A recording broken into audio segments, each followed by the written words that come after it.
Jay Crawford, Adam the Bull, Garrett Bush, Tyvis Powell, Jason Lloyd. Plus, ba-da-da-da-da, you're loving him, Mikey McNuggets. And so many big names, it would take me hours to say all of their names. The ultimate Cleveland sports show starts now. Booyah! And welcome to a Friday edition of the Ultimate Cleveland Sports Show. Yes, indeed, Adam the Bull, G. Bush, and Jason Lloyd is with us today. We got a lot to do. We're going to be on WKYC Channel 3. For those of you who don't know already, every Friday during the football season, we will be on the final half hour of the show. Is not on YouTube, but on WKYC Channel 3 here in Cleveland, of course. So we're excited about that. A lot to get to today. I want to begin by talking about our lunch yesterday, guys. You were not there. Jason, where were you? I was busy. What happened? He got a life. You did send it on the group. Yes, I did. Yeah, I should have come. All right. Well, yesterday, myself, G. Bush, Mikey McNuggets, Anthony, Steve, and Jack, our new sales guy, we all went to Sweet Pork Wilson's. By the way, I got to give kudos to Mike, who could be a professional food photographer. Yeah, he got it together. He really can. Just using his phone. My wife, I was showing my wife the pictures Mike took. She's like, my God, Mike is really talented with the... What phone you got? What kind of phone you got? I was going to say it's not me. Just shout out to Apple. I got the iPhone 14. I'm giving you credit, though. I appreciate that, but... I just got that. Apple, yeah. Hold on. Those are the ribs. Those are the ribs. You just got what? The 14. The iPhone 14. Is that the newest one? No, No, 15. 15's the new one. There's the ribs. That's us at Sweet Pork Wilson's on the corner of 117th and Madison. The food was unbelievable. Man, Thanks to crazy. Ramadi and Jason, who are the owners of the place. They're great guys. They both played football at St. Ignatius. Yep. They were reminiscing with G about Glory some battles. days. Glory days back in the day. They played for Ignatius. I mean, listen, they had this shaved brisket that was tremendous. Macaroni and cheese from scratch. That had to be like 6 cheeses in that. And also the collard greens with the turkey that's been soaking for hours in the collard greens. And they had these unique smoked wings I've never tasted before. Yeah. The cheesesteak was my favorite. The cheesesteak was amazing. We had the ribs. Cornbread. We had a cornbread. The cornbread is just ridiculous.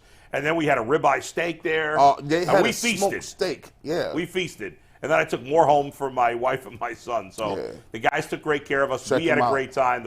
I'm still kind of full from yesterday's lunch. I'm going back. I'm taking my people's coming up today. Oh, you're going back today? This weekend. They're coming up here to go to the tailgate. All right. I'm going right back. You should. I'll be back over there. So shout out to those guys. We appreciate it. Mikey McNuggets, what do you have for us this morning? I'm doing good. Just like you, Bo, I have not eaten a lot in the last 16 hours after that meal, so shout out to Sweet Pork Wilson's. Yeah. And there's some more pictures on our Instagram, on our YouTube page, on Twitter, if you guys want to go check them out. Go And some support a videos. locally owned business and support good people who make good food. We're going to get into a bunch of topics today, but first, if you're looking to score early this NFL season, you better be doing it with FanDuel, America's #1 sportsbook. Right now, new customers get $150 in bonus bets with any winning $5 moneyline bet. That's a $150 bonus bet coupon if your team wins.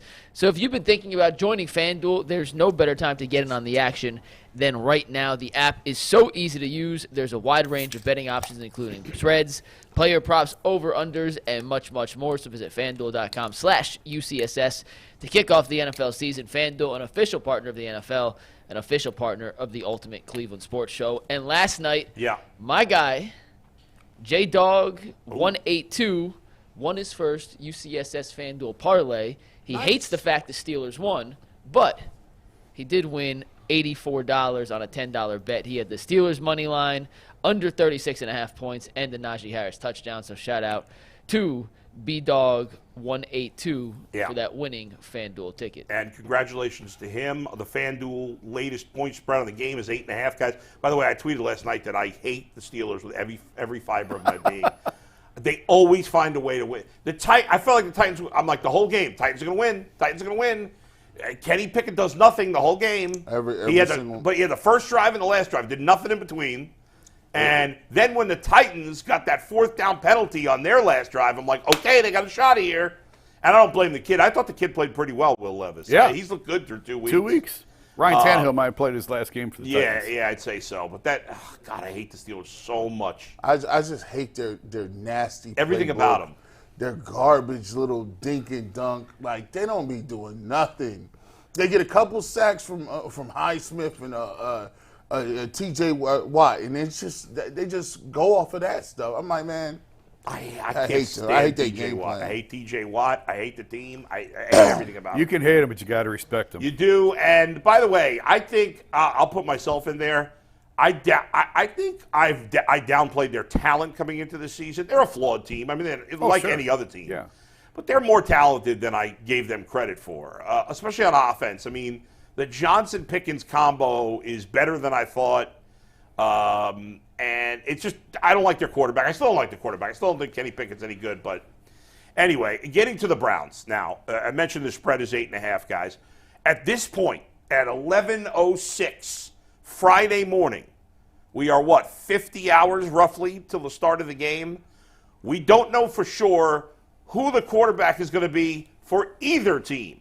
Now, coming up on WKYC at 12:30, we'll make our predictions, if we don't know it yet, which I'm assuming we won't in the next 90 minutes, for who we think is going to start. But either way, let's start with from this perspective, Jason. I'll start with you.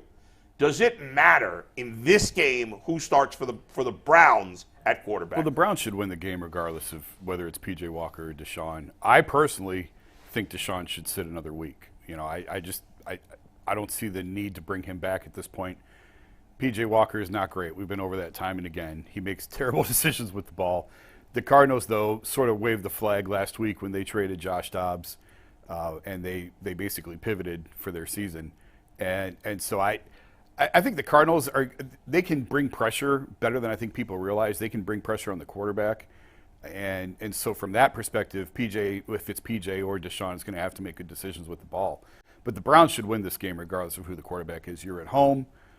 You're coming off a tough game that you probably should have won.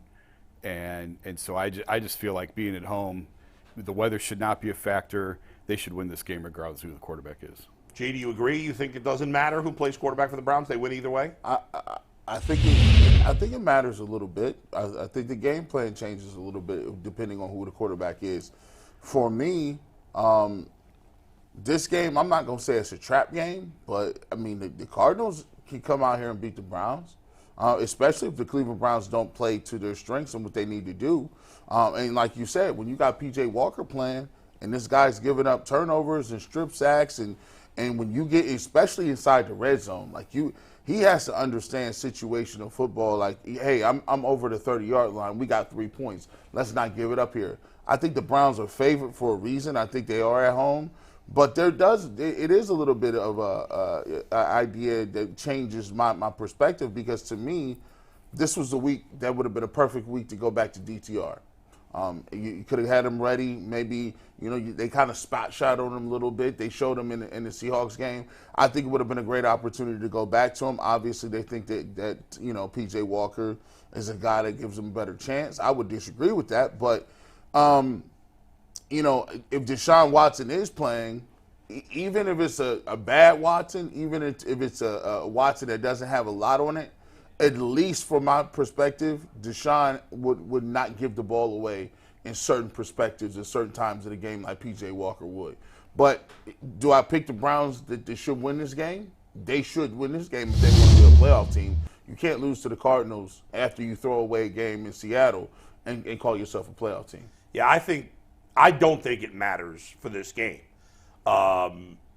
especially because, well, two things. First of all, I just think the Cardinals are a really bad team.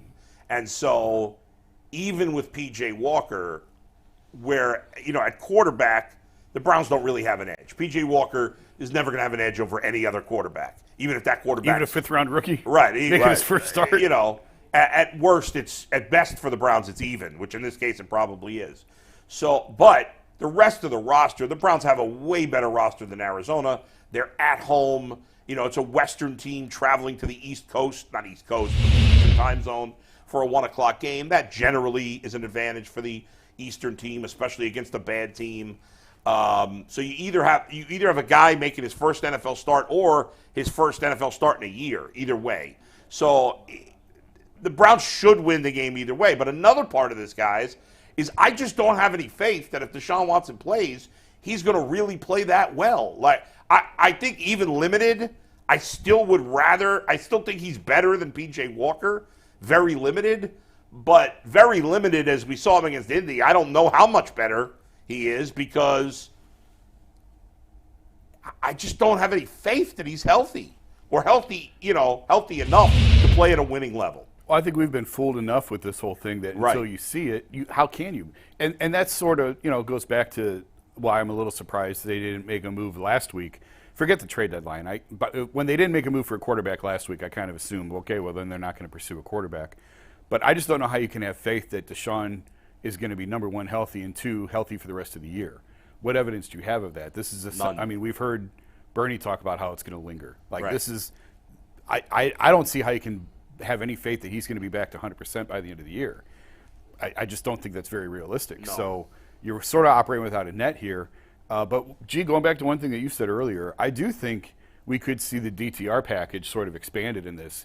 They sort of dabbled with it a little bit. Seattle ran him out there. I could see something where he's out there for not a series, but for a gadget play or just a really. I think what you're trying to do is you're trying to give Baltimore and Pittsburgh something that they got to worry about. Even if they got to spend 10 minutes, 15 minutes on it in a practice, that's 10 or 15 minutes less than they're preparing for something else. So you're using this game to try and show Baltimore and Pittsburgh, just give them a little something else to think about. So I do think that we could see a DTR moment. Again, later on WKYC, we'll predict who we think is going to start. I will say, though, that I thought Mikey McNuggets made a good point, Jason. I know you weren't here, but Mikey made the point of, in football, there's no equivalent really to a rehab start in baseball where you'd make a start in the minor leagues. But maybe playing the Cardinals for Deshaun Watson would be that equivalent. I think at this point, is another week of rest really going to help that much, if at all? I think it will. Is it? Yeah. I mean, you're talking 4 to 6 week injury. We're now, 6 weeks? Are we at the 6 week mark now? I think this is 6 Correct, weeks. this is 6. Yeah, but, I just don't look at it that way since he played 2 weeks ago. Well, and he looked terrible. Right. So I do think that the extra week matters because he looked so awful. Yeah. 2 weeks, you're talking about 33% more. If he's had 2 weeks off, add one more week to that. I think it would make it, for me, if I'm in charge, I'm sitting him. But we've said, you just said, what Bernie said, that it's not going to fully heal this year anyway. Sure. So how do we know it's not going to, it maybe it's already reached its peak of how good it might be. Yeah. And if that's the case, then maybe we should see him against Arizona, because if he screws up against Arizona, okay, they can still come back. But if he screws up next week, well, then we got a bigger problem. Right. That's going to be, if he throws a pick 6 to start the game, it's going to be a lot harder to climb out of that hole. That's why I always assume that he's not going to be back 100%. Like we take into account for, there's so many different ways you can set yourself back when you have an injury like this. You could be throwing the ball, you can land on your shoulder, you could be hit, you could be roughed up. You could have accumulation of swelling just from throwing the ball over a period of time, over a couple of week period of time. We don't know how this thing is going to. And one thing that everybody knows that has had injuries and difficulty with surgeries or anything, wait till it get cold outside. This is a guy who who has admitted does not like the cold weather. Now you got an achy shoulder. It's November, it's December, it's cold outside. You're landing on it. That's why, for me, I've always thought like Cleveland Browns fans and the coaching staff cannot count on Deshaun Watson riding in, just making sure that everything is on him. Like, hey, we get Deshaun back, we'll be ready to go. I don't think that's smart. That's not going to happen. No. Not this year. And it's not going to be brutally cold on Sunday, but it's not going to be hot. Yeah, right. It's probably going to be 50 degrees at game time. Yeah. Roughly. Hey, I'll take that for that lakefront in November. Yeah, especially since, again, Mikey McNuggets and I will be tailgating. We will coming down to the Muni lot. Yep. We will come stop by your tailgate. We're going to try to hit as many people as possible. If you we're going to try, and we'll see a lot of people out there. But if you specifically would like us to come, send us an email, send us a message on Twitter if you're going to be out there. What time are you guys heading out there? We still haven't figured out an exact time. I'm going to guess 9 o'clock. Yeah, probably 9. Working time, 9 o'clock. Yeah, man. All right. That means I have to get this. I have to be there here at 8. So if I want to go, Why you got to be here at 8? Well, if I want to get to the Muni lot, because I got to be. Yeah, but the Muni lot's right here. If I get to the Muni lot at 9, that's 2 hours. That's not enough time because I got to go to the radio at 11. Yeah. Maybe 8:30. We'll chat. Figure This it is out. not We'll an figure on-air it show. out. But let me ask you this question, guys. We've been talking about, does it matter in this game in terms of win-loss whether Deshaun Watson or P.J. Walker play? And we all are in agreement that we think the Browns will win no matter which of those guys plays. Now, I think at this point we're all assuming that Clayton Tune, the rookie, is going to start for the Cardinals. If Kyler Murray plays, does that now change your opinion on whether it matters or not if Deshaun Watson plays? G, start us off on this one. Well, listen, if Kyler Murray is playing, that's a different animal. Now their room for error goes up a little bit. Now you got to take in consideration. Now look, he tore his ACL. I don't know if he's going to be running around but I assume that if he's Kyler Murray, that's part of his game. Right. At least he's going to be able to extend plays. And you saw what Kyler Murray did to the Browns a couple years ago when he was here. Completely embarrassed the Browns, against in that game. So to me, of course, if Kyler Murray plays a little bit, that's going to be, a better chance for the Cardinals to put points on the board. However, it's like preseason for him. We talk about Deshaun Watson being rusty. This guy hasn't played any preseason, hasn't done anything. He's coming right off the IR, right to the field, playing against the Browns defense that has been dominant at times this year. So, it's a little bit of a boost for them, but I don't expect that to be the determination of whether the Browns win or not. Yeah, Jason? You sort of went where I was thinking. You guys remember what Deshaun looked like against Houston last year, coming back after a long layoff? Yeah. It was a disaster. And this is a significant knee injury. You don't know where his mental is. Can he go off that knee? Does he have the confidence in it? And I saw Drew Petzing, the Browns' old quarterbacks coach, who's now Arizona's OC, said this week, it'd sort of be like playing a game July 28th. That's how many practices Kyler's had. So for that reason, I think I'd be a little bit surprised if Kyler plays on Sunday.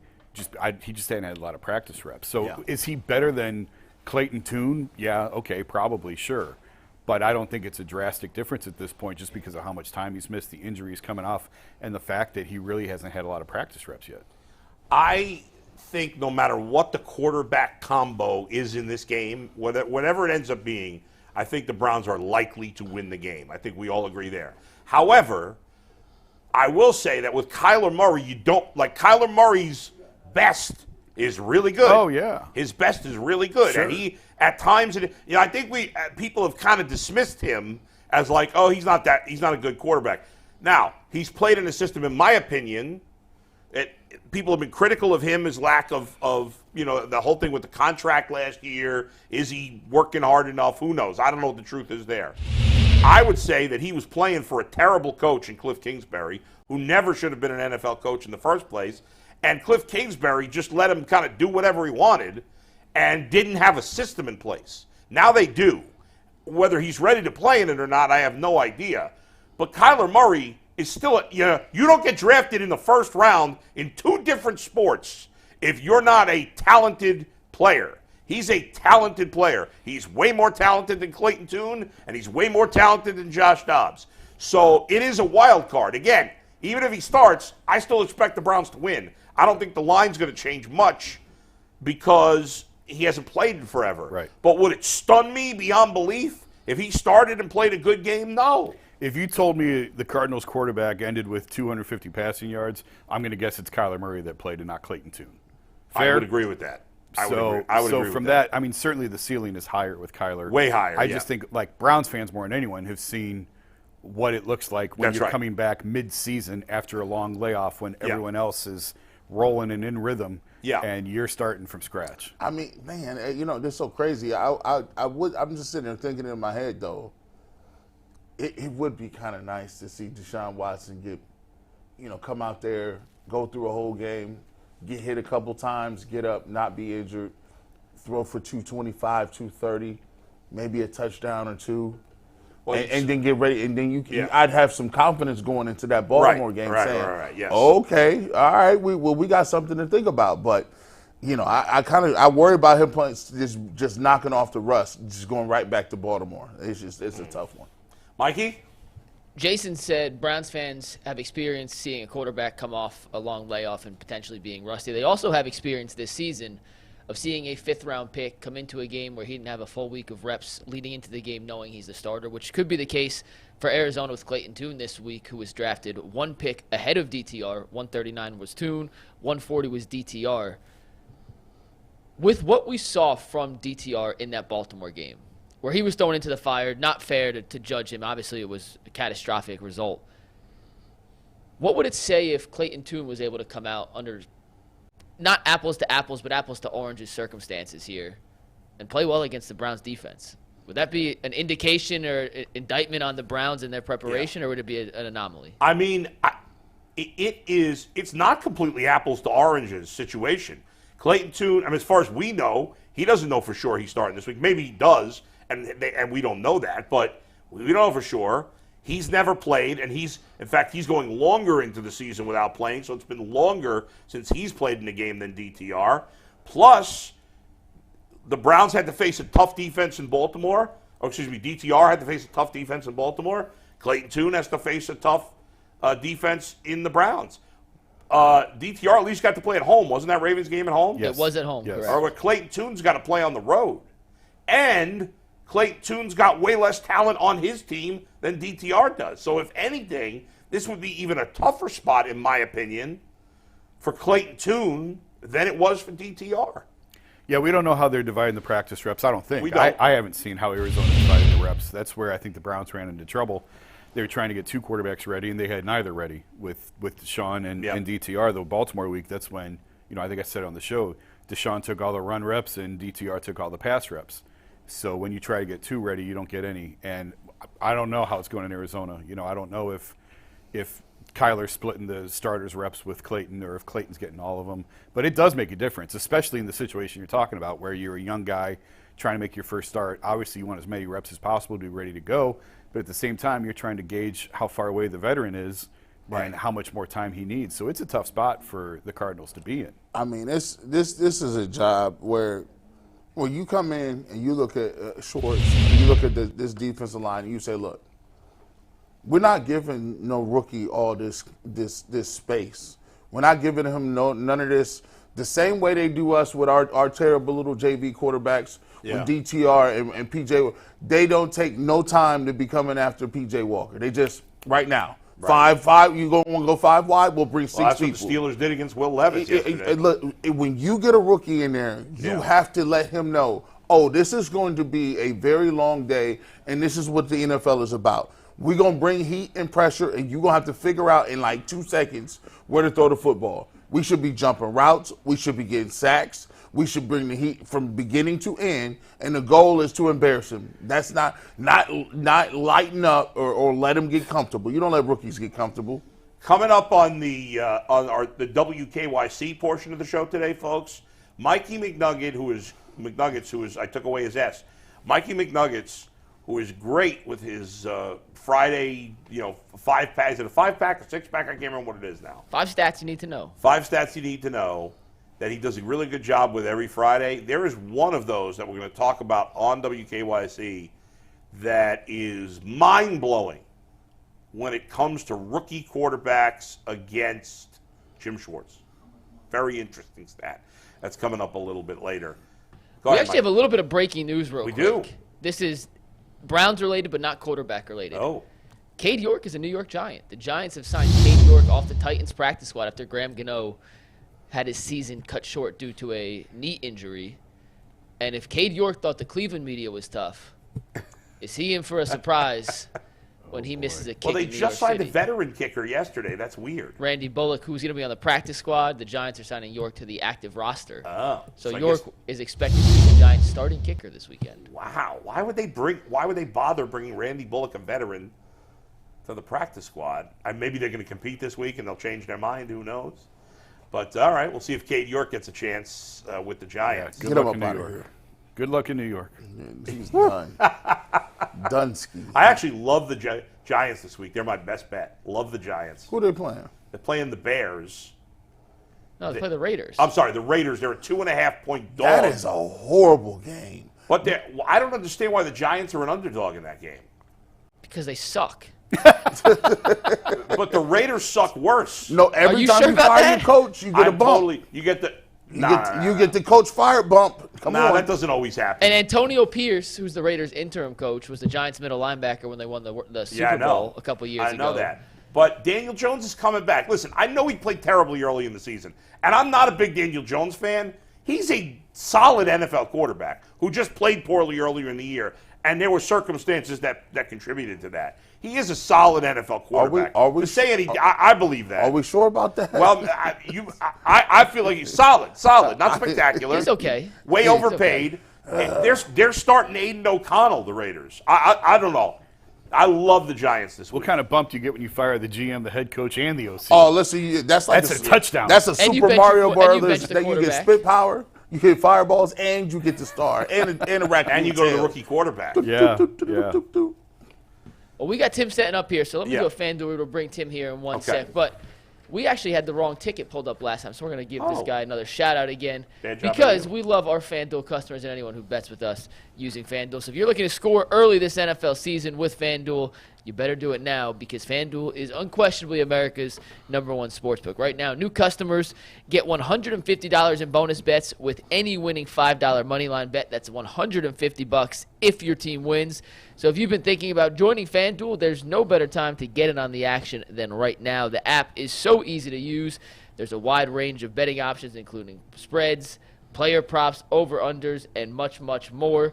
So make sure you head over to FanDuel.com/UCSS to kick off the NFL season. FanDuel, an official partner of the NFL, an official partner of the NFL season. And we mentioned J-Dog 182 earlier, where here is his winning ticket.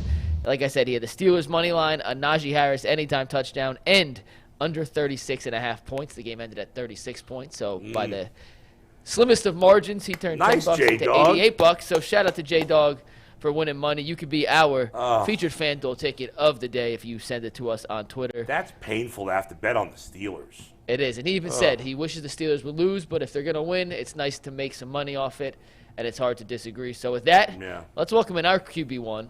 We don't have any issues on Friday. We know who our quarterback is. That's right. And it is Tim Couch. What's up, Tim? What's up, guys? How you doing today? Tim, we're great, and we're happy to have you here. And before we get to the Browns, I got to ask about your guy, Will Levis, because I like what I've seen from this kid in the first two games. He plays with a lot. I hate to be cliche, but he plays with a lot of moxie. And he did not. I know he throws a pick at the end of the game. It's a tough spot. The clock's running down. But I really like what I've seen from him for the first 2 weeks. He's got way more to prove at this point. But they didn't lose that game because of him yesterday. I like him. And, when Burks went down at the end, that was tough. You could have used him on that last drive. But what's your take on it? I mean, how well do you know him? I assume you know him well. And what do you think of his first two games? Yeah, I know Will really well. We got to be really good friends. We got to be really close while he was here at Kentucky, and we talk all the time. I talked to him, last week after his big game, his first game where he threw 4 touchdowns. I talked to him after the game and just congratulated him. And Will's a good player. In my opinion, he should have been a first-round pick. He played his last year at Kentucky, hurt the whole season, and in a bad situation. The offensive coordinator was only here for 1 year, so it was kind of a bad system for Will to be in. And like I said, he was playing injured that whole season. And Will's a tough guy. He's going to be out on the field whenever he can. He probably should have set out a lot of the season last year, but he probably hurt himself a little bit with some performances that he had trying to play through that injury. But he's shown so far in his first 2 games that he looks comfortable in the NFL. He looks like he belongs. He stands strong in the pocket. He made some really tough throws last night with guys right in his face, where you see he's able to just kind of flick the ball out there with that arm strength. He doesn't really have to step into these throws the way a lot of quarterbacks do. So he's got a unique skill set. He's got great leadership ability. He brings a lot of toughness to the position. And, I'm pulling for him. I hope he has a great career there in Tennessee. Hopefully they can get a little more talent around him. And, the offensive line is a little broken down right now. He's getting a lot of pressure, taking a lot of hits, and hopefully they can add a few more pieces on the outside for him to throw the ball to. Man, he is a big, strong kid too. He looked like he looked like he'd been lifting weights with you, Yeah. Tim. It's crazy. Yeah. Hey, he's a big dude, man. He really is. Yeah, we played golf, a few times while he was here in Kentucky. I took him out to play golf, and he'd never really played golf before, but he's just one of those guys that's just such a natural athlete. He's picking up the golf club and just bombing it down the middle. He's hitting it past everybody in the group. And Will's he's a strong physical dude. He's got a lot of energy. He just brings a good moxie to the offense, to the position. Guys, I think believe in Will. I think they rally around him, and he is definitely a big dude. He's probably 6'4", 240 or so. I mean, and built. He's ripped up. He's a great athlete, and he's got a bright future ahead of him, I think. We've been talking, for it seems like every week about what we doing at quarterback, and you got the Cardinals coming up. You can look at it two ways. You can look at it and say, let's give Deshaun Watson the other week, get ready for the Ravens if that's at all possible, or you can look at it and say, well, look, Deshaun has not had an opportunity to play, didn't get the rust knocked off, so to speak, has not played against Tennessee. Maybe we use this as a way in order to get to see what he has in a tune-up game. Where do you stand on that? One more week of rest, or possibly getting him out there if he's healthy? Yeah, I think it's a really tough spot. I think because my initial reaction is let's get him out there against Arizona. Let's knock this rust off, because these next two games coming up after this are obviously extremely tough and extremely important games, for a playoff run. So, you got to go win those two games, and you need Deshaun, playing at his best. And it's hard to, sit out a few weeks. I know he played a few weeks ago against Indianapolis for a little bit, but, to go out there and play a whole game is a different situation. And, you want him at his best. You want the rust knocked off, and I think this would be a great game to do it if he's healthy, But, that's all going to be on Deshaun and how his body's feeling, how the shoulder's feeling. You don't want him to rush it, but also you want him back out there, like I said, to get ready for these next two games. So it's a tough situation that, only Deshaun, I think, really knows the answer. I think, after going through a week of practice and throwing the football, we've seen some clips of him throwing at practice where he looked like his old self. But how did the shoulder feel the next day? How did it feel after 2 days of throwing, after 3 days of throwing? Because this type of injury can linger on you. And, you just never know what's going to flare it up, whether it be, kind of consistent throwing over a few days, taking a hit like we saw in Indianapolis where it knocked him out of the game. So you never know what's going to set you back. But, hopefully they can make that decision, make the right decision. And, I would love to see him out there against Arizona and get ready for these next two games. Speaking of Arizona, Tim, they've got their own quarterback issues to try and sort through. Would you rather, as a young guy, as a young quarterback, would you rather have all week knowing you're going to be the starter, or do you want to just find out Friday, Saturday, okay, you're the guy where you don't have as much time to sort of overthink it? Yeah, for me, I think it's more comfortable knowing that you're going to be the starter. Not only just kind of mentally, you're preparing yourself and you're getting ready to, whatever it takes to start a game in the NFL, for your preparation and everything else that goes into that. Just kind of knowing you're the guy the whole week long. You're taking all the reps in practice. You're getting all those, those reps throughout the week in the red zone and the blitz drills and everything like that. And just getting, being in there with the guys, getting used to, how the center, snaps the ball, how guys come out of routes, how receivers run certain routes, how guys, see blitzes, how they're breaking off side adjustments and things like that. So it just gets you a little more experience, a little more familiarity with the guys. And, so certainly for me, I think it's better to kind of know all week long. And there, there is, those cases where guys don't even know they're going to be the starter, like you said, and they throw them in there, hey, you're in, starter can't go. And you really don't have time to think about it. And sometimes that's good for guys too. But for me personally, I always like kind of having that preparation and that week leading up to get myself ready to go. Tim, PJ Walker, they've won 2 of the 3 games that started, and could have very easily won the 3rd game in Seattle.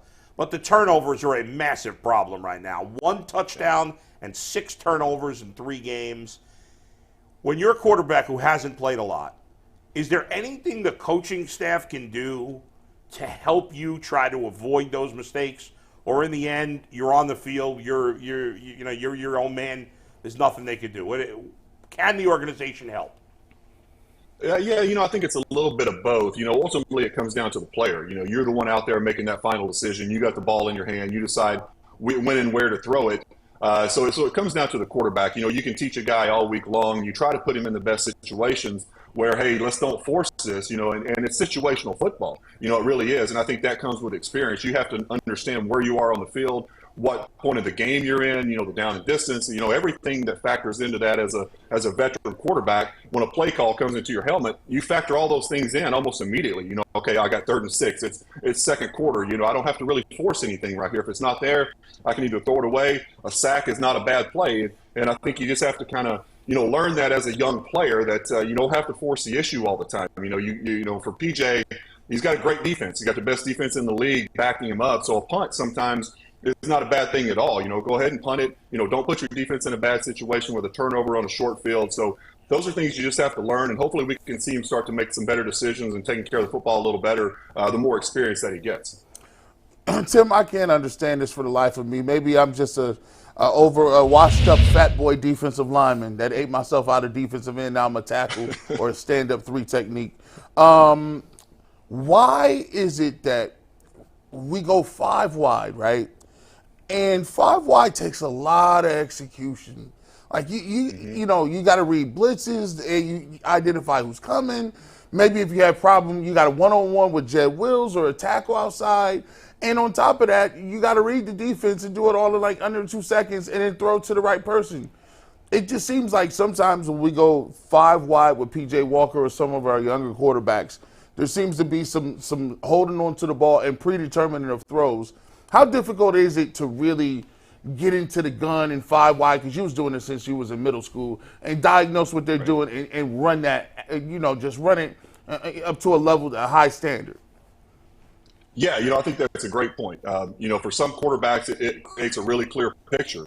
For other quarterbacks who haven't really done a lot of that, I think it can be confusing because your clock does need to speed up. Like you said, you only have 5 guys in there to block. You get in a lot of one-on-one situations in the pass rushing game, so the ball has to come out. But for me, I really liked it because, it really makes the defense kind of show their hand of what they're going to play. It's hard for them to disguise coverages when you're spread out with 5 wide all over the field, because these safeties have to get to where they're going. These corners have to, kind of show their hand. And then, also if you got a running back attached and he's lined up out wide, you got a linebacker walked out there with him, you're in man coverage. So, it kind of clarifies things for the quarterback really quickly. You can process information pre-snap a lot with the 5 wide situation, but like I said, it all comes down to personal preference for a quarterback. If you haven't played in that type of system before, and all of a sudden they throw it on you, it can be a lot because the football does have to come out quick. There's no holding the ball. There's no going from one side of the field to the other with your read. It's pretty much you're predetermining who you're throwing to unless they take that away. It's a quick 1-2 read, and pretty much you're going to start scrambling and get out of there because you don't have time to hold it with 5 guys blocking like that. So I always loved it, but I've been doing it like you said, since I was a kid. So it felt really comfortable to me. It painted a really clear picture for me being in the shotgun with the field spread like that. I really like that, but. Like I said, it's all personal preference for, some quarterbacks enjoy it, some don't, but it does present some different problems for you. We're on to Arizona, but we haven't had a chance to talk to you since Seattle, so I'm just wondering your thoughts on the 3rd and 3 call to throw it, number 1, and then number 2, the decision PJ made with the ball where he went. There was other guys looked like that were getting open if he could have held it for a second longer. Just your thoughts on the throw on 3rd and 3 and then PJ's decision where he went with it. Yeah, I really didn't have that big of a problem with it. I think, it was a safe play call. It just kind of happened where the ball got batted up in the air, which, those things happen. A guy made a great play, got a helmet on the ball and knocked it up in the air and, it got picked. But I think he was kind of going to the right place. He may have forced it a little bit. Like you said, if he could have held the ball, there was someone coming open on the backside for an easy first down. But I didn't really have an issue with the play call. I think, at that point, this is the NFL. You got an NFL quarterback out there. You think he can go out and throw, some quick game like that and convert a first down. And you have to put trust in those guys in those situations. And, I thought it was an okay call. I didn't, like I said, I didn't have too big of an issue with it. Tim, Pierre Strong got his first extended look, if you will. It was a 3-headed monster at running back. But we've seen a decent amount of Ford and obviously Kareem Hunt here before. It's the first time we've seen a lot of Pierre Strong. What did you think about his performance? I thought he played well. Like I said, it's kind of a running back by committee right now with Nick being out. But they've shown they've got some talented guys. And, all those guys bring something a little different to the table. when they're in the game, and they can all, you can get them involved in the passing game as well. And, these guys are really good at, in the screen game. The Browns do a great job of throwing screens, getting the ball in these players' hands in space, and, getting blockers out in front. So, I really like their group of backs. These guys are doing the best they can. They're doing a good job. They're being productive. They're moving the chains. They're creating some explosive plays, like I said, in the running game and also in the screen game as well. So I like all those guys, and I think they all bring a little something else, something a little different to the table.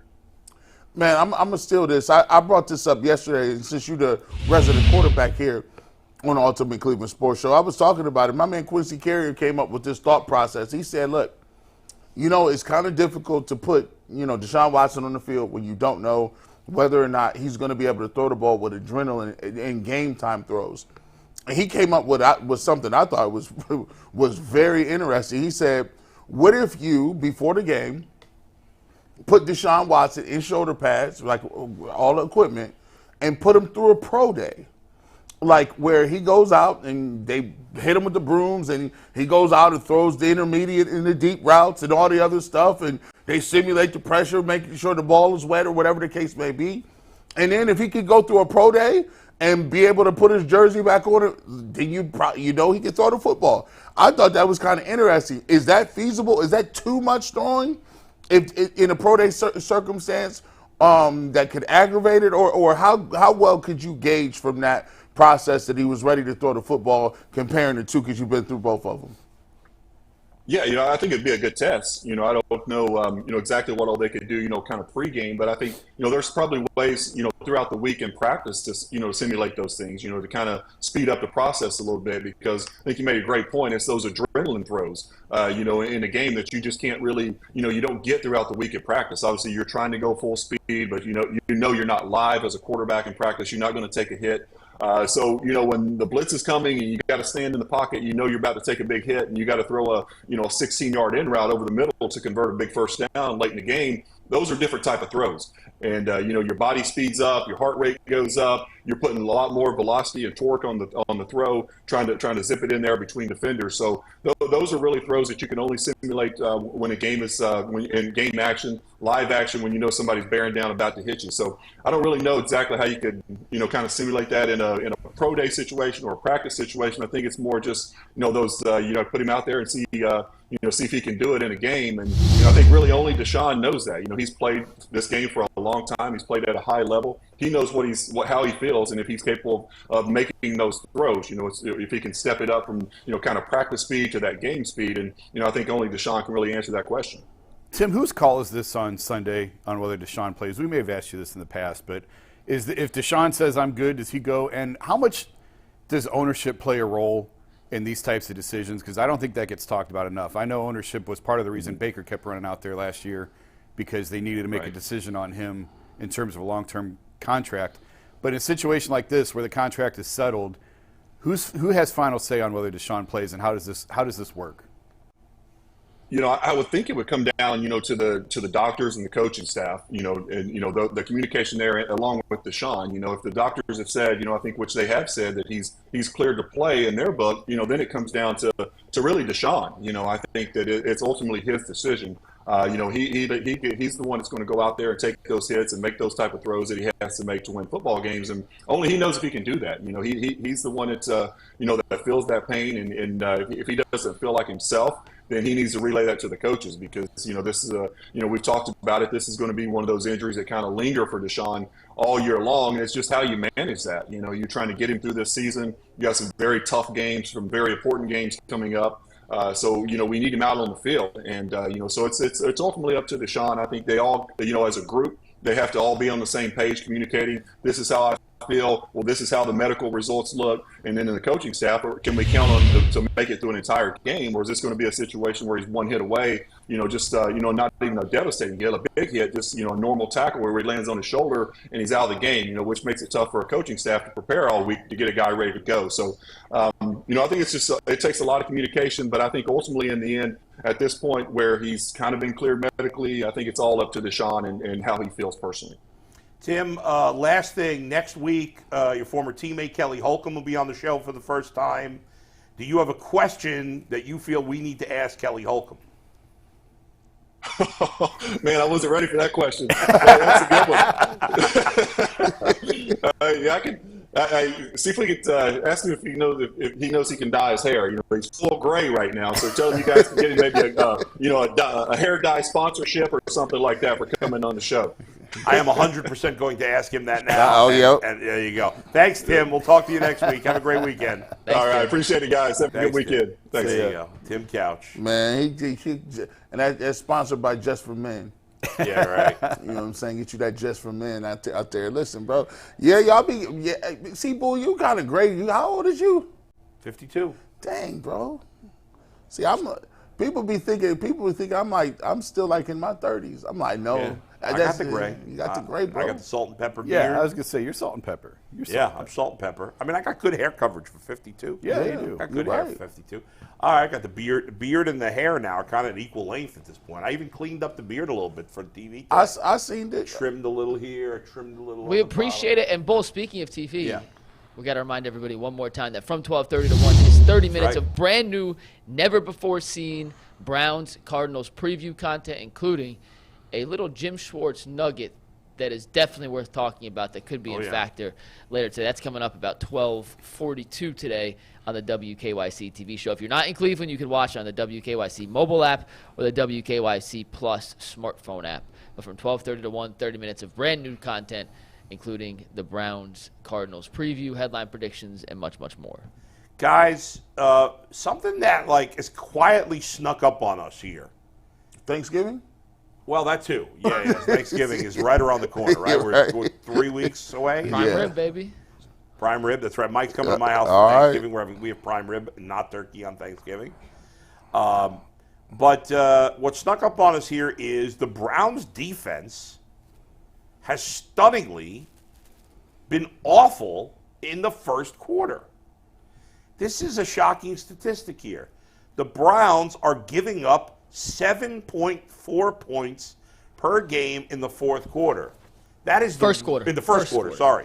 That is the worst in the NFL. Now, they did give up 17 against Seattle this week, and you could say, well, what if you took that out? But if you took out every team's worst, you can't take it out. So, in the last 2 weeks in particular, 31 points have certainly boosted the numbers up.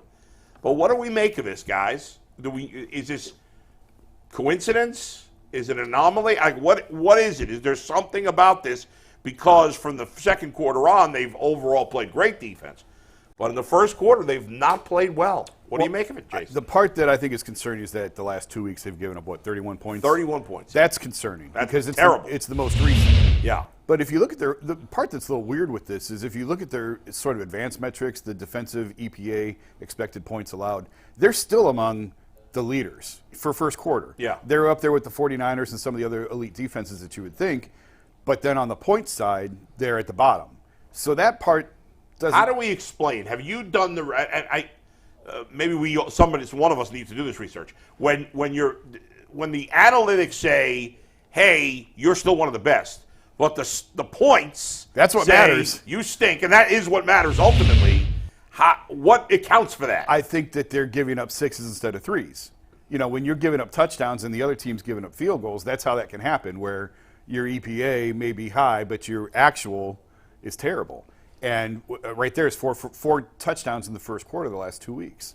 So that, I think, more than anything, is probably – I mean, if you go back 2 weeks ago, they probably weren't – we're not having this conversation. Right, sure. So a lot of this, I think, is well, yeah, we're at 31. That means they give up 21 in the first how many games have they played? 7. So 21 in the first 5 games, which means they were giving up like little over 4 points per game. Which would be right in the middle of the pack. Which would be middle right of the middle of the pack. So I think more than anything, it's just they had really bad starts the last 2 weeks. Is how I look at it defensively, and really it's nothing more than that until we have more data to see. But I mean, when we did the interview with Jay Gruden, I asked Jay about that, and Jay said, I think it was Bill Belichick, who said basically you just want to survive the scripted plays, just survive, get through those, and then you can then you settle into the game once you get off script, right? Because both teams spend so much time on that script. And what's interesting about the script is I don't want to get off topic here, but it's not necessarily the first 15 play calls of the game are the script.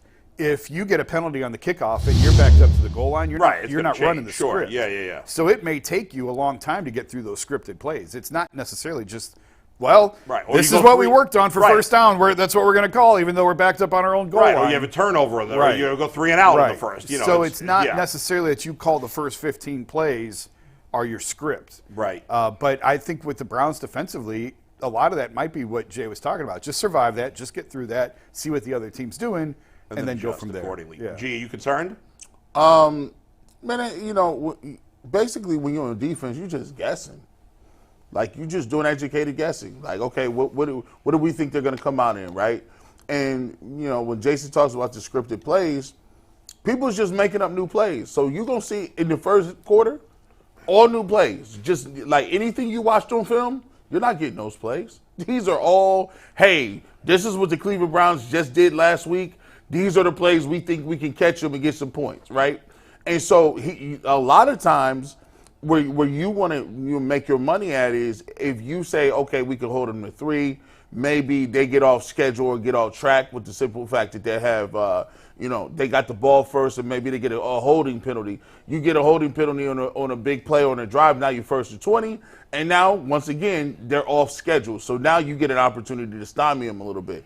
But when you go back and if you could put those points up, those totals by quarter. You want by quarter? Yeah, you start to see where the Browns are very good. The Browns are really awesome in the third quarter. I believe it was 13 points that they're giving up in the third quarter. That means after they done exhausted all them little plays, the trick plays, all the scripted stuff, you come out in halftime and the Browns not giving you nothing. Now here's That's less than 2 points per game in the second quarter. Right. Where do they rank there, Mike? Do you know? First in I'm the sorry, NFL. in the third quarter. Jeez. First in the NFL. They're number 1 in and the NFL. that number right there is keeping them in the game with a backup terrible quarterback. That because when you come out, they make it in the adjustments, and now the Browns, because once again, you're out of the scripted plays, and now the Browns are able to just run the ball, be methodical, and then you can flip the field. Yeah. And if I'm getting turnovers, we flip the field. Now we can start getting on the board and getting 3 points or 7 points. So I think a lot of the first quarter is the fact that, like Jason said, you're just trying to figure that people know the Cleveland Browns are good. So you're going to get their best punch in the first quarter because those are the plays that they've schemed together that think they're going to be successful. The only thing I would say to both of you guys about that isn't everybody having to deal with that same situation in the first quarter? I am a little – go ahead, Mike. Real quick, I do apologize. Yeah. They are second Okay, in that's third fine. quarter points allowed. Buffalo's allowing 1.5. Cleveland's at 1.9. Okay. So minimal difference. Gotcha. I am a little concerned about the first quarter numbers because the last 2 weeks it's been a major issue. Yes. Like if they, the first 5 weeks they gave up a few touchdowns, but there are a couple games they gave up nothing. But the fact that they've given up 31 points the last 2 weeks, so let's face it, I mean the Seahawks offense is, good but not amazing. And the Colts offense is just Now, they're not facing a lot of great quarterbacks the rest of the way. And one of those two, the best quarterback they're facing the rest of the season is Burrow, who hasn't played his best football against the Browns. But it is a little concerning. I'm not panicked about it, but it is a little concerning. And it's I bet you that is very unusual for a team. And again, it's only not even at the halfway point of the season. But I'm guessing it is not common for a team to be dead last in terms of defense, giving up points in the first quarter, or if you want to say first, they've given up the most, and then be the number 2 team in terms of not giving up points in the third quarter. I get it, and that's a credit to Jim Schwartz. I agree with you that he is able to adjust, and they're great in the third quarter. But you'd think they'd at least be middle of the road in the first quarter, which is where they were before the last 2 weeks. Yeah. But the fact that they've been so bad the last 2 weeks has me a little concerned. Sure, and I mean, if Arizona comes out and runs right down the field on them, Well, yeah, there's no excuse there. that's a problem. And I guess if you have to have one or the other, you'd rather be worse in the first quarter, Sure, and then tighten up the rest of the way. Yes. But also with all the problems that this team's had offensively, you don't really want to be in a big hole, No. really either. And have this is not an offense right now that's built for playing from behind. Definitely not. That's one of the things as a defensive player playing defense. I think people don't estimate how much pressure that is to not give up points. Like, I mean, these guys are professionals just like you, and everybody can be on schedule. 10 guys can do their job, and one guy just gets beat on a good throw, or different things like that. So for me, it's kind of difficult to hold guys to those points. And look, sometimes you're gonna have a bad week.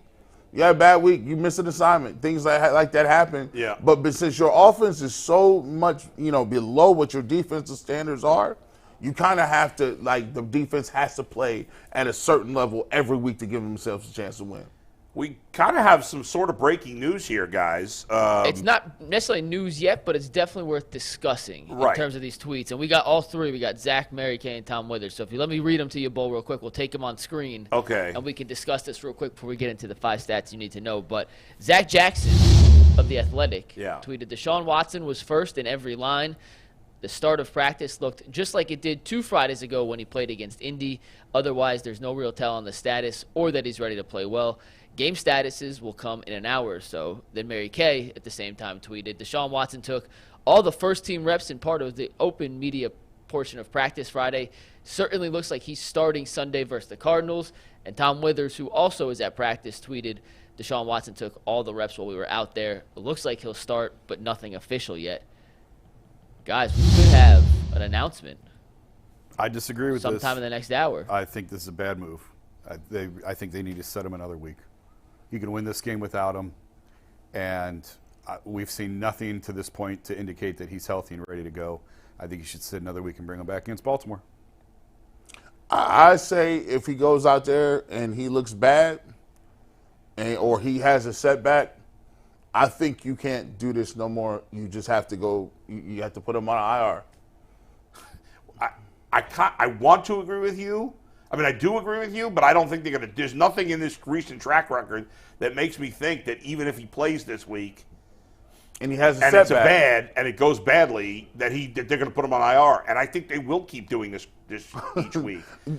I guess we'll find out Sunday if you're right, and they should have waited another week. I mean, and maybe another week doesn't make any difference. Maybe it is what it is. That's what I'm saying. Like, at this point, they may think, look, he may be saying, the doctors may say, this is as good as his shoulder's going to get. Yeah. So he's either got to find a way to play at this level of health, or he can't play. That there may be no other, that if you sit him another week, it's not going to make a difference. Right. And if they're saying that, then yes, he should play, because why not see what he looks like against Arizona before you got to play against Baltimore? A couple other things real quick before we get back to Watson. Shoot. Guys who did not practice today, I saw this tweet from Scott Petrak. Greg Newsome, David Bell, Alex Wright not practicing. Alex Wright, who cares, really? David Bell, But between trading Donovan Peoples-Jones and maybe David Bell not playing, I mean, we talked about it a little bit. It sounds like Cedric Tillman will get some He'll opportunity. have an opportunity. Yeah, this week, because, I mean, at this point, he's probably be their 4th receiver this week. Yeah. But it also sounds like Greg Newsome's not going to play, because he left the game and he hasn't practiced all week. So I would assume he's not going to play. Out. Shout out to Cam Mitchell. He'll be playing, right? Oh, he should have had that pick. He should have that pick. That would have been Having a pick 6. Far different conversation all week if he picks that off. In the game, son. My coach used to say that all the time. Yeah. In the game, be the hero. Right? Get the girl after the game. Yeah. Right? Pick it off. Come on. He had That's a shot. twice. They had who had it in his hands against the 49ers? I can't Wasn't remember. it the 49ers? Yeah, I think there was another one Interception in his against hands. 49ers. Would I end don't the remember. game there. It's something about Northwestern cornerbacks and INTs, man. They don't go It ain't hand their in hand. thing. It's not what they do up there. That's right. Well, we're going to talk as more information comes in, as we get Yeah. more tweets and info from practice. Yeah. We're going to spend the first 10 minutes of the TV show on WKYC breaking down the quarterbacks. Yeah. It looks like Deshaun will start. We'll talk about what that It's means. trending that way, yes. And it's trending that way. So we'll certainly get back to that. We are not going to ignore that. And you can watch it on WKYC or the WKYC Plus apps or the WKYC mobile apps. We do have some stats we got to get to first, though. And before we do that, FanDuel wants to make sure if you're going to win money this spring, summer, fall, winter, this year, on football or any other sport, you're betting with FanDuel.com, America's #1 sportsbook. Right now, brand new customers get $150 in bonus bets with any winning $5 moneyline bet. That's $150 if your team wins. So if you've been thinking about getting in on the action, there's no better time to do so than right now. The app is easy to use. There's a wide range of betting options, including spreads, player props, over-unders, and much, much more. So visit FanDuel.com/UCSS to kick off the NFL season. FanDuel, an official partner of the NFL and official partner of the Ultimate Cleveland Sports Show. Guys, are you ready for a 5-pack of McNuggets? We are, Mike, but let me just read this one more tweet Perfect. about which I thought was interesting. I don't know, read into it if you will or whatever. Mary Kate Cabot just, wait a second. I'm sorry.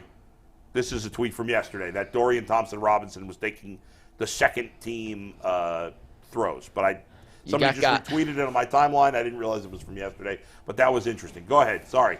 Yeah. All right, so this is your 5-pack of McNuggets Here we go. stats. And are you guys ready?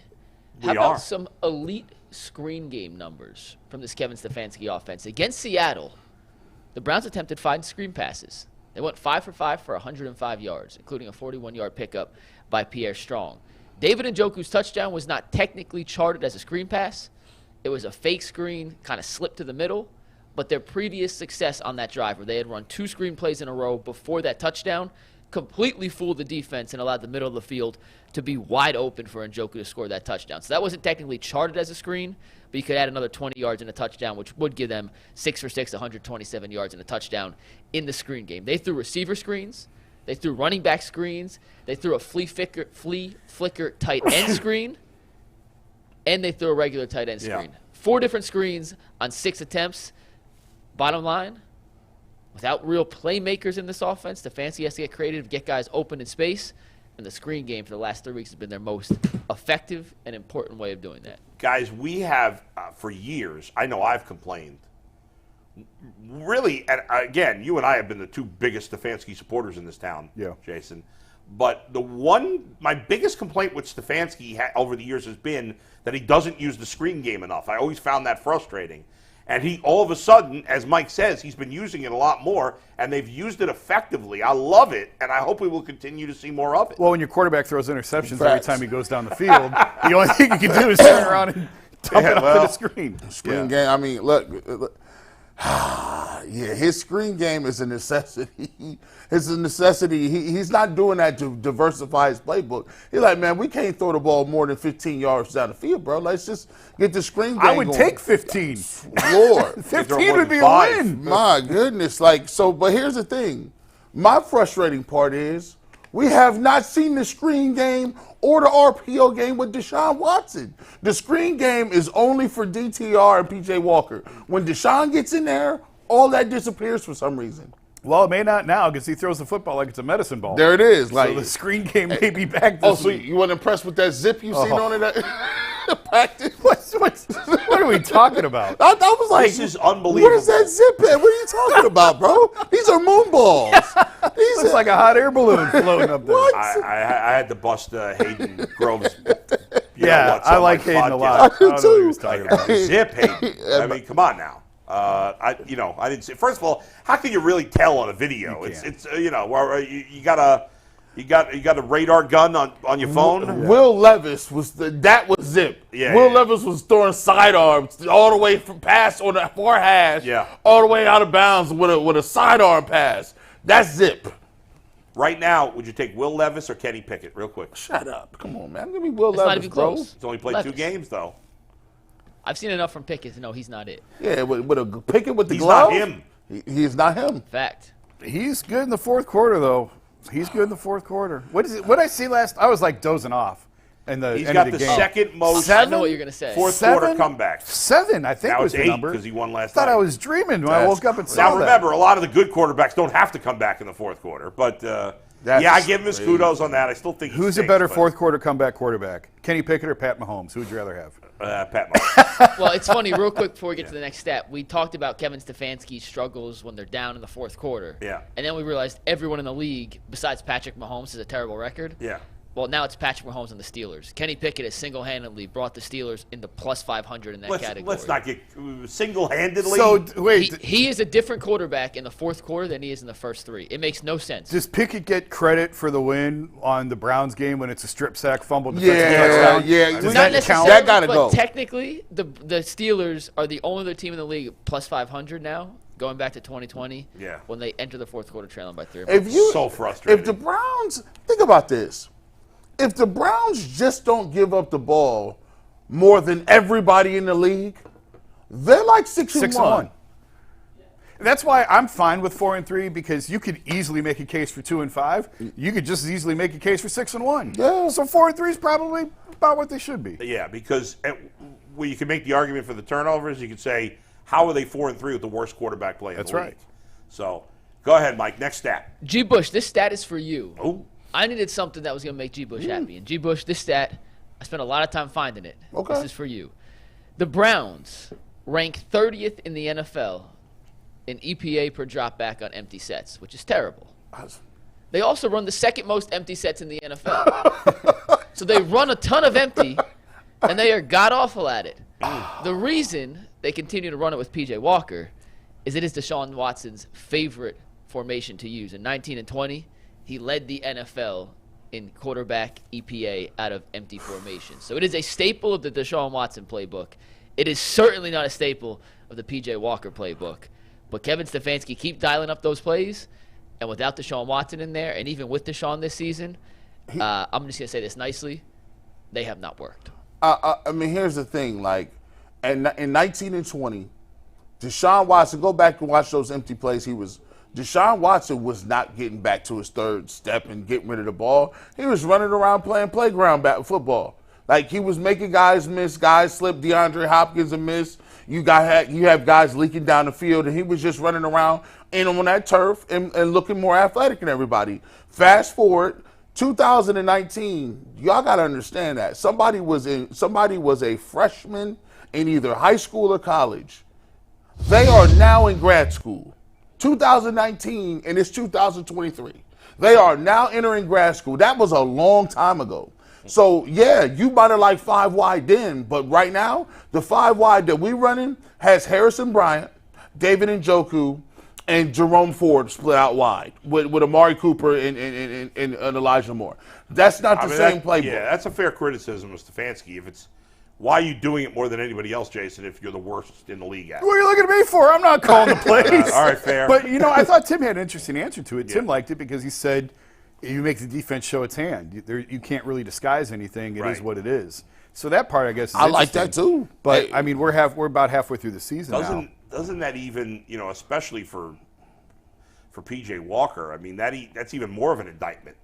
The team's essentially doing this because they think it's going to be easier for you, and it's not working at all. And it didn't work with DTR. Not going to work here. And you got to think about it. We just now today stopped jumping off the roof about Jed Wills. Just today. Like he had 2 good weeks where we didn't hear his name. We was like, thank God, bro. You got Jed Wills, and you have receivers with no separation game. So why would you run 5 wide? And my thing is, it takes out any threat of run. Now, if he was a guy that was going to use quarterback draw with that, quarterback power play, I like that because now you get to get guys. But now they're just lining up, blitzing people, confusing the quarterback, and that's not very good. All right, next stat, Mike, number 3. Next up, this is I felt bad doing this, but the more you look into P.J. Walker and why I think Deshaun Watson has to play this week, the Walker numbers are they're tough. This season. Tough. This season, he has the lowest combined EPA plus CPOE in the NFL. That's a efficiency per dropback and completion percentage over expected. He has the highest turnover-worthy rate throwing percentage in the NFL at 7.7%. That's ahead of guys like Gardner Minshew, Mac Jones, and Desmond Ridder by a significant margin. Only 65% of his passes this season have been deemed catchable, which not bad. Well, the next lowest is 78%. Not bad. That sounded horrible. There are quarterbacks who terrible. complete 70% of their passes. No, Bull, I'm saying crazy. The second worst. That is 32nd. Yeah. 31st is 78%. Right. So that's terrible. Yeah. But I'm saying 65. Oh, that's. Who are some of the best quarterbacks? Like Mahomes, Russell Wilson this year is at 88%. He's second in the NFL. Yeah. Wow. So if you think about that, like the guys at the top 9 out of 10 passes are catchable. This guy, 6.5. That's just 6.5 catchable. out of 10. That's just catchable. That's not Right. caught. That's just catchable. That's a huge difference. Yes. That's Yeah. just crazy. Not surprising, though. And then just some more things real quick. So PFF tracks accuracy in different parts of the field. They go off a 30-point grade. It's weird. The only area that he has a positive, or at least average accuracy grade, is behind the line of scrimmage, a.k.a. screen passes. It's one thing he does very well. And this one is kind of what hurts. And, gee, this is why I don't get empty. Walker throws to his first read, according to PFF, 68.8% of the time. That's actually middle of the pack, but he's really a one-read quarterback. However, his EPA, which is my favorite analytic, you'll see me use it a lot. It's very simple to use. A higher EPA, good, lower, bad. His EPA on first read throws this season is a minus 0.4. The next lowest in the NFL is Mac Jones, who sucks, at a minus 0.2. So he's twice as bad as the second worst on those first. All right, fine. Start Deshaun. Hey, he didn't talk me off. I'm like, all right, well, listen, Deshaun looks a lot better right now. Coming up on Channel 3, is Deshaun with an arm and a sling better than P.J. Walker? Good gracious. Hey, he has moxie, though. He just got moxie. Moxie. He keeps him in games. All right, let's go to a good Brown stat. We don't have to talk Okay. Walker. I feel All bad right. every time we do Yeah. that. But I do think it is worth putting a little context to what you see with your eyes versus what the No, numbers you had actually you say. had to do that, Big Nuggets, because a lot of people was trying to tell me they started to creep up. Well, you know, P.J. Walker's 2-1. How could you take God, him I out? mean, yeah, how do you take How him do They're you 2 take and the 1, guy? as Bull says, in spite of P.J. Walker. Not I don't because. know. All right, on the other side, as bad as those numbers were, here's some phenomenal numbers from Mo Hurst. I asked Mary Kay about him earlier this week, and Mo Hurst may be the single most underrated cheap free agent signing in the NFL this season. In 4 of his 7 grades this year, he's posted an 80-plus PFF grade. He ranks 6th overall among interior defensive linemen this season who have played at least 150 snaps with an 87.9 season grade Bull. You like PFF more than anybody. I know we don't always agree with them. No, But if I you're don't. grading in the 80s, high 80s, Yeah. you're doing a damn good job. The 5 guys ahead of him on that list, you ready? Dexter Lawrence, highest paid defensive tackle in football. Jalen Carter, Yeah. phenomenal rookie for the Eagles. Quinnen Williams, phenomenal Great defensive player. tackle for the Jets. Aaron Donald and Osa Odigizua, who I don't know who he is, but he has an 88.9 Yeah, but he's grade. playing at a very high level, and that's why I loved this signing at the time. It was under the radar because the only question with him was always be health, because he had played very well when he first came in the league with San Francisco. And one more thing. He made himself some money, bro. Oh, yeah. Absolutely. And one more thing, and this is what you get paid for, is getting pressure on the quarterback.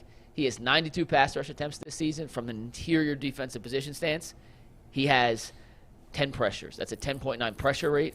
Also ranks in the top 10 in the NFL among interior defensive linemen. This dude has been worth every penny the Browns paid they're him, paying him nothing. and then a whole lot more. Yeah, a yeah, whole yeah. lot more. He's been phenomenal. That's why I was freaking out when they cut him at first. I said, what? You might want to bring him right on back over here, bro. He's made himself a boatload of money at D-tackle. Yeah, that's a guy you're going to lose this offseason. So because stop he's saying gonna that, sign Bull. for- Stop, Bull. Don't, sorry. why you do that? Why you do that, bro? I'm just feeling a little better. You just go right Maybe to they'll lock him up now. Maybe they'll No, lock I him up mean, now. we Probably. thought that about Ethan Posick last year. That's true. When We you- did. When you have a long injury history in the NFL, you Yeah. don't get. That's you- fair. You get short-term That's deals. fair. Two, hey, listen, Jason Lloyd, man, they be texting Jason, hey, you think we should sign him? 2 years. Yeah, Minimowski. nobody's asking my opinion. Nobody's Oh, asking. yeah. me. Minimowski. Yes, they are. You know it. Give me that 2 years for 15 I million. think Kobe's definitely calling you with contract Oh yeah, possibilities. all the time. Would you offer him a contract for next year right now to try to keep him, or is that silly? I don't know how much money you got. I'm You always can't. It's November. like He could blow out a knee. Yeah, that's true. But he's been damn good. He's been damn good. He's been great. I'm over here thinking about it. I'm always for offering somebody. Listen, give him that Jose Ramirez contract. Oh, God. Give me Why? that- Why would he take it right now? Why would he? Yeah, probably would. If you want to But if he overpay, gets hurt, if then you he's want done. if you want to overpay him and guarantee it, he'll take it. Yeah, right. Now there's a guy now. Look, I don't know if they're gonna be like Zadarius Smith. I don't know about that. He might be a one and done. Yeah, probably. Yeah. Probably. But Maurice Hurst, I mean, he's really played well. He's been a good addition. And we talk about Jim Schwartz, and the big thing when they signed him was he gets the most out of defensive linemen. at defensive tackle in Defensive particular. tackle especially. Tomlinson's been solid. Jordan Elliott, unbelievable turnaround Actually from is where he was the serviceable last now. Hey, couple years. whoa, hold on. Listen, let me get the camera. Yeah. Where you at? Hey, Jordan Elliott, man. This your boy G. Bush, man. I'm sorry, bro. I'm sorry, my dog. Listen, I know, you know what I'm saying, we was on you for about 3 years, but I don't know what happened. You got some Scooby snacks or whatever the case may be, but you a dog now. You've been balling. You've been in the backfield. You've been penetrating. I don't know what's going on, super duper pause, but Jordan Elliott, hey, salute, my brother. You out here killing it this year. I've been watching. I don't know what happened. This is the second time I had to apologize. Anthony Walker. Now I got to apologize to Jordan Elliott. I'm not doing it no more. But here you go, man. Salute to you. He's been playing well this year. Is there anybody on the Browns defense that's been terrible this year? No. I feel like nobody. I mean, I would say there's maybe one or two guys that have not lived up to my expectations, my personal expectations, but I don't think anyone's Who? been bad. I Za'Darius? thought Newsome would take a bigger step forward than he has. I think Za'Darius has been. I don't think he's been a disappointment. No, he's been. the but thing with he hasn't Za'Darius, like been- his grades are good, but he hasn't made any kind of the impact. production. He had a Yeah. little strip sack against the Colts at the end of the game. You know who I think has been as advertised is Juan Thornhill. I think he's made some plays that you don't really notice. Right. But it's a good thing he was there when he was, Yeah. or else that was going for 6. The Kenneth type Walker of thing. play, Yeah. the long Kenneth Walker run last week. Yeah, he's been just good. made some sound tackles and Yeah. been in the right spot that it doesn't flash. You know, not everybody's a superstar, right? Juan Thornhill's just a good, solid player. Yeah. And you got to have that. You got to have a, you can't, sometimes it's like everybody's a superstar or a scrub, and there's a whole lot of guys in Most between of the there. NFL is not either. That's right. They're middle Sometimes tier. we treat it, I feel like. McLeod has been. Rodney McLeod been pretty He's solid been good too. as a third safety. Delpit's played well for the most part. He made some mistakes last week.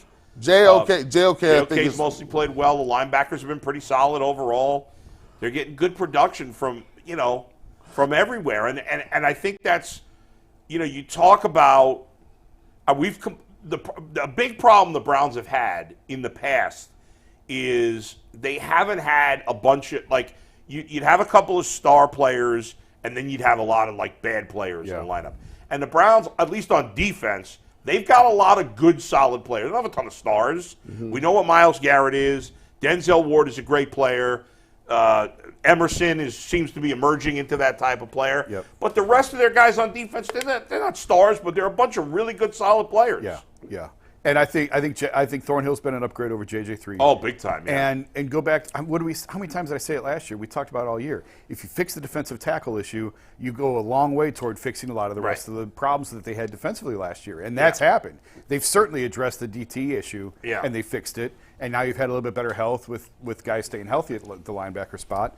And all of a sudden, it looks a whole lot better than it did last year. Absolutely. Scheme and Schwartz have a lot to do with it. Sure. But it's not all of it. Right. They got better talent at defensive tackle. They've gone from the worst defensive tackle group to probably one of the best. And they signed Shelby Harris, who was a top 20 rated PFF defensive tackle last year, and he's struggling to get on the field. Yeah, that's true. Because of how good the guys have been. Yeah. Siaki Obo's Ika, played pretty well in his we spot. haven't even seen Siaki Ika. No. No, he's been healthy, inactive because of how good the defensive tackles And in have this been. case, it's not like you're saying, well, he's a bust or whatever. Like with Cedric Tillman, you're like, there should be an opportunity. You're right. Whereas Sione, maybe Sione Ika, like maybe he's playing pretty well in practice or whatever, but we got so he's a many guys. mid-round pick. Right, This is right. how it should be. You should be inactive as a rookie. Right. And hopefully next year. Right. Jordan You Elliott don't is sign just- Hurst because you think this guy can step up and do the job. Jordan Exactly. Elliott is in his fourth year, and he's Yeah. just now playing. Right. That's a tough position to be good right away. Yeah. And that's why the ones who are good right away get taken in the top 10 like Jalen Carter. That's the difference. All right, we have one more we're going to talk about and one more we're going to tease the TV show. But, G. Bush, you always talk about the Browns being predictable on offense. And Adam the Bull, you hate when the Browns run the ball up the middle on 1st and 10. You guys have a chance to both be right here. On 1st and 10 plays this season, the Browns have run the ball 53.7% of the time. That's the 4th highest rate in the NFL. I don't The love only teams that run the ball more, Indianapolis, Houston, and Atlanta. Yeah, they all stink. On those 1st and 10 run plays, they have a 35.2 success rate, which is 31st in the league, only behind Indianapolis. Meaning, don't be so damn predictable. Yeah, It also hurts they don't have Nick Chubb. it's tough. I generally like to throw the ball on first down. I feel like teams that throw on first down have success way more often. But I think it also goes back to But the quarterback. quarterback Yeah. situation makes You'd it rather, tricky. you want P.J. Walker or a banged-up Deshaun in 2nd and 7 Right. over 2nd and 10. Like, that's a huge difference. That doesn't sound like much, but 2nd and 7 versus 2nd and 10. Yeah. Or if you take a sack, 2nd and 13. Or the death blow is if you throw the ball on first down and it's a holding penalty, you're done. 1st and 20. You Just might as punt. well punt Just right punt. there, right? Just The best Blow teams that don't up. run a lot on throw a lot on first down. Now they have good quarterbacks though. Right now the Browns don't. Yeah. So All right, Mike. and this is a little teaser for the TV show. yeah. We're going to get to this more in depth in the TV show, but I did some research and looked into the last 6 rookie quarterbacks Jim Schwartz has faced as a defensive coordinator. And frankly, these quarterbacks have had a lot of success against Jim Schwartz. We're going to go into I mean, you who just did blew what, It. You just blew my tease on that. but I'm not going to tell you who did what and how. Nah. But we got to give them a little teaser here. I'm just give you a little heads up. It's a very surprising stat. They're throwing for close to 300 yards and a lot more touchdowns and interceptions. I think you shared too much. People got to see. See, that's why I don't watch movie previews because they share too much. And I think you just shared too much, Mike.